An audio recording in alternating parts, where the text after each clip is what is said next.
first great piece of literature, of Western literature, is Homer's phenomenal epic, the Iliad, which tells the tale of the Trojan War, its horrors and its glories.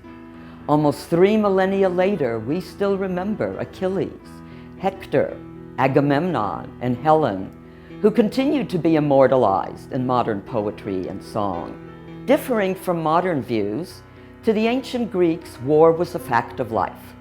The Greeks were constantly at war, usually with each other, and sometimes with foreigners.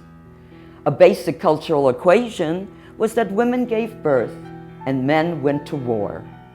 Proving oneself in battle was a necessary step in becoming a man.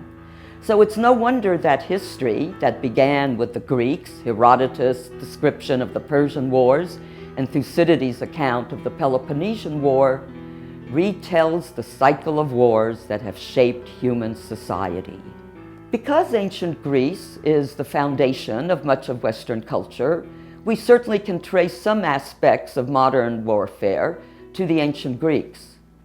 But in fact, there are a lot more differences in how they practiced and portrayed war than similarities. One, as I've mentioned, it's a fact of life, a necessity. And they may have deplored the horrors of war, but they certainly encouraged what they saw as its benefits: personal and social gain and wealth, the adrenaline rush that men get on the battlefield, and of course, the glorification of the warrior. Finally, they had a concept of a beautiful death, encouraging the young man to go out there and die on the battlefield because of the glory he will get. And so all these differences became very fascinating, and the more I have delved into the topic, the more I find richness and complexity in its theme. Despite our modern Western ideals, war continues to be a fact of life. And today, we Americans and other Westerners are facing an implacably savage enemy, and we're conflicted about whether morally or practically to engage in war. So as with so many other features, it's often helpful to see how other cultures have dealt with these issues.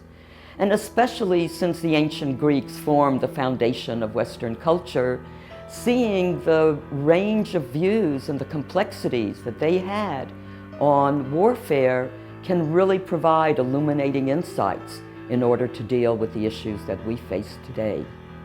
Because the ancient Greeks did form the foundation for much of modern Western society, it is really illuminating to see how they dealt with issues that we still face. And because many of these features were also very different from our contemporary practices or ideas, it gives us other ways of thinking about and evaluating what we do face today. And so this course will provide, I think, a moral and intellectual basis to consider various views. And doing so through the drama provides a really dynamic way of looking at this.